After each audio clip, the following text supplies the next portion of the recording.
اللهم صل على محمد وعلى آل محمد كما صليت على إبراهيم وعلى آل إبراهيم إنك حميد مجيد. اللهم بارك على محمد وعلى آل محمد كما باركت على إبراهيم وعلى آل إبراهيم إنك حميد مجيد. بسم اللہ الرحمن الرحیم. تیمم کا بیان. بھائی تیمم کا بیان ہے، اس کو بہت غور سے سنیں کہ اکثر کبھی سفر وغیرہ میں ہم سب کو ضرورت پڑ جاتی ہے، تو اس کو یاد رکھیں گے تو جو ہے مسئلے مسائل پوچھنے کی ضرورت نہیں پڑے گی اور زندگی آسان بنتی ہے. بسم اللہ الرحمن الرحیم. مسئلہ نمبر 1. اگر کوئی جنگل میں ہے اور بالکل معلوم نہیں کہ پانی کہاں ہے، نہ وہاں کوئی ایسا آدمی ہے جس سے دریافت نہیں پوچھے، تو ایسے وقت تیمم کر لے گا. اور اگر کوئی آدمی مل گیا اور اس نے 1 میل شرعی کے انداز پر پانی کا پتہ بتایا اور گمان غالب ہو کہ یہ سچا ہے، یہ آدمی تو نہیں ملا لیکن کسی نشانی سے خود اس کا جی کہتا ہے کہ یہاں 1 میل شرعی کے اندر کہیں پانی ضرور ہے، تو پانی کا اس قدر تلاش کرنا کہ اس کو اور اس کے ساتھیوں کو کسی قسم کی تکلیف اور حرج نہ ہو ضروری ہے. بے ڈھونڈے تیمم کرنا درست نہیں ہے. اور اگر خوب یقین ہو کہ پانی 1 میل شرعی کے اندر ہے تو پانی لانا واجب ہے، یعنی یقین ہونا چاہیے. فائدہ: میل شرعی میل انگریزی سے ذرا زیادہ ہوتا ہے، یعنی انگریزی 1 میل پورا اور اس کا 8واں حصہ، یہ سب مل کر 1 میل شرعی ہوتے ہیں، یعنی اسلام کی نظر میں. مسئلہ نمبر 2. اگر پانی کا پتہ چل گیا لیکن پانی 1 میل سے دور ہے تو اتنی دور جا کر پانی لانا واجب نہیں ہے، بلکہ تیمم کر لینا درست ہے.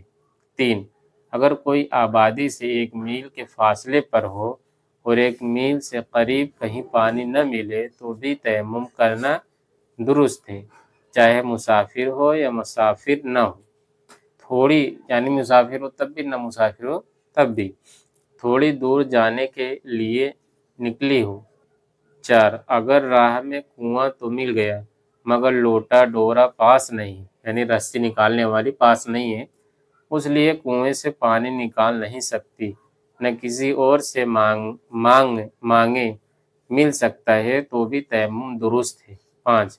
اگر کہیں پانی مل گیا لیکن بہت تھوڑا ہے، تو اگر اتنا ہو کہ ایک دفعہ منہ اور دونوں ہاتھ پھر دھو سکے تو تیمم کرنا درست نہیں، بلکہ ایک دفعہ ان چیزوں کو دھوئے، یعنی جو چیزیں فرض ہیں، جسے پورے چہرے کا دھونا اور دونوں ہاتھ کونی سمیت دھونا، چوتھائی سر کا مسح کرنا اور ٹخنوں سمیت دونوں پاؤں دھونا، یہ سب 1 مرتبہ دھو لینا چاہیے. تیمم کرنا درست نہیں ہے. اور سر کا مسح کر لے گا اور کلی وغیرہ کرنا یعنی وضو کی سنتیں چھوڑ دے گا. اگر اتنا بھی نہ ہو تو تیمم کر لے گا. 6. اگر بیماری کی وجہ سے پانی نقصان کرتا ہو کہ اگر وضو یا غسل کرے گی تو بیماری بڑھ جاوے گی یا دیر میں اچھی ہوگی، تب بھی تیمم درست ہے. لیکن اگر ٹھنڈا پانی نقصان کرتا ہو اور اگر گرم پانی نقصان نہ کرے تو گرم پانی سے غسل کرنا واجب ہے. البتہ اگر ایسی جگہ ہے کہ گرم پانی نہیں مل سکتا تو تیمم کرنا درست ہے.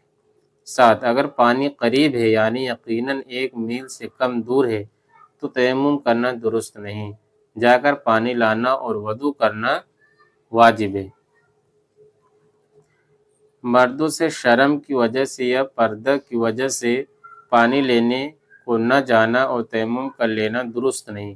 ایسا پردہ جس میں شریعت کا کوئی حکم ٹوٹ جاوے ناجائز اور حرام ہے. برقع اوڑھ کر یا سارے بدن سے چادر لپیٹ کر جانا واجب ہے، البتہ لوگوں کے سامنے بیٹھ کر وضو نہ کرے اور ان کے سامنے منہ ہاتھ نہ کھولے. 8.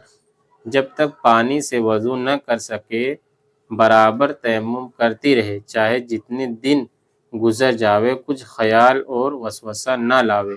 جتنی پاکی وضو اور غسل کرنے سے ہوتی ہے اتنی ہی پاکی تیمم سے بھی ہو جاتی ہے، یہ نہ سمجھے کہ تیمم سے اچھی طرح پاکی نہیں ہوتی، کیونکہ وضو کرنا بھی نبی کا حکم ہے اور تیمم کرنا بھی نبی کا حکم ہے۔ اگر پانی مول بکتا ہے تو اگر اس کے پاس دام نہ ہو تو تیمم کر لینا درست ہے، اور اگر دام پاس ہو اور راستے میں کرایہ بھاڑے کی جتنی ضرورت پڑے گی اس سے زیادہ بھی ہی خریدنا واجب ہے۔ یعنی دیکھو اسلام کتنا خوبصورت مذہب ہے کہ آپ کو تکلیف نہیں دیتا، جہاں آپ کو جانا ہے آپ سفر میں ہو، کرایہ بھاڑے کا پیسہ نکالنے کے بعد آپ کے پاس پانی کا خریدنے کا پیسہ بچتا ہے تو ہی خریدنا واجب ہے، ورنہ تیمم کر لینا درست ہے۔ اللہ نے دین کو کتنا آسان بنایا بھائی، پھر بھی ہم لوگ عمل نہیں کرتے۔ اللہ پاک ہم سب کو عمل کرنے کی توفیق عطا فرمائے۔ البتہ اگر اتنا گرا پیچھے کہ اتنے دام کی کوئی لگا ہی نہیں سکتا تو خریدنا واجب نہیں، تیمم کر لینا درست ہے، اور اگر کرایہ وغیرہ راستہ کے خرچ سے زیادہ دام نہیں ہے تو بھی خریدنا واجب نہیں، تیمم کر لینا درست ہے۔ 10 اگر کہیں اتنی سردی پڑتی ہو اور برف کٹتی ہو کہ نہانے سے مر جانے یا بیمار ہونے کا خوف ہے اور رضاعی لحاف وغیرہ کوئی ایسی چیز بھی نہیں کہ نہا کر اس میں گرم ہو جاوے تو ایسے مجبوری کے وقت تیمم کر لینا درست ہے۔ 11 اگر کسی کے آدھے سے زیادہ بدن پر زخم ہو یا چیپک نکلی ہوئی ہو، چیچک جو چیچک کے دانے ہوتے نا وہ نکلی ہو تو نہانا واجب نہیں بلکہ تیمم کر لے۔ 12 اگر کسی میدان میں تیمم کر کے نماز پڑھ لی اور پانی وہاں سے قریب تھا لیکن اس کی خبر نہ تھی تو تیمم اور نماز دونوں درست ہے، جب معلوم ہو دہرانا ضروری نہیں، جو آپ نے نماز پڑھی وہ نماز آپ کی ہو گئی۔ یہ مسئلہ تو ہوا بھائی کہاں کہاں تیمم کرنا درست ہے اور کہاں نہیں، اور بھی چیزیں ہیں، تو ہم جو ضروری چیزیں ہیں وہ ہم نے بتا دی، اور اب آتا ہے تیمم کرنے کا طریقہ کیا ہے۔ بھائی تیمم کس طریقے سے کرنا چاہیے؟ وضو میں 4 فرض ہوتے ہیں، پورے چہرے کا دھونا، کونیوں سمیت دونوں ہاتھ دھونا، چوتھائی سر کا مسح کرنا اور ٹخنوں سمیت دونوں پاؤں دھونا، یہ فرض ہے، باقی جو ہے سنتیں ہیں۔ تو تیمم کرنے کا کیا طریقہ ہے؟ تیمم کرنے کا طریقہ یہ ہے کہ دونوں ہاتھ پاک زمین پر مارے، یہ جو ہے دونوں ہاتھ پاک زمین پہ مارے، زمین پہ یوں مارے، منہ پر مل لے ہوئے، یعنی پورے منہ پر یوں کر کے پورا ہاتھ میں جو ہے مٹی والا پورے منہ پہ مل لے۔ اس کے بعد کیا کرنا ہے؟ پھر دوسری دفعہ زمین پر دونوں ہاتھ مارے یوں کر کے زمین پہ، تاکہ جو ہے ہاتھ میں مٹی لگنا چاہیے، اور جو ہے زمین بھی پاک ہونا چاہیے، مٹی بھی پاک ہونی چاہیے، جہاں پر ہم ہاتھ مار رہے ہیں نا وہ زمین و مٹی جو ہے پاک ہونی چاہیے، تبھی جو ہے تیمم ہوگا۔ دوسری دفعہ مارنا ہے، پھر دونوں ہاتھ مارے اور دونوں ہاتھ پر کونیوں سمیت ملے، یہ دونوں ہاتھ جو ہے نا ایک ہاتھ سے جو ہے کونیوں سمیت جو ہے پورے دونوں ہاتھ ملنا ہے۔ جب پورا ہاتھ جیسے وضو میں پانی سے بھیگتا ہے اسی طریقے سے مٹی سے اس کو پورا ملنا ہے، جب ہو جائے گا تو جو ہے تیمم ہوگا۔ اور جو اگر لیڈیز ہے تو کنگنے وغیرہ درمیان اچھی طرح ملے، اس کے گمان میں ناخن برابر بھی جگہ جو ہے باقی نہ رہے، چوڑی پہنی، انگوٹھی پہنی، مرد حضرات بھی جو چاندی کی انگوٹھی پہنتے ہیں، جیسے وضو میں جو ہے انگوٹھی گھما کے جو ہے دھویا جاتا ہے اس حصے کو، اس طرح سے بھی تیمم میں بھی جو اچھی طرح سے ملنا ہے۔ یہ ہو گیا تیمم کرنے کا طریقہ۔ اللہ پاک ہم سب کو عمل کرنے کی توفیق عطا فرمائے۔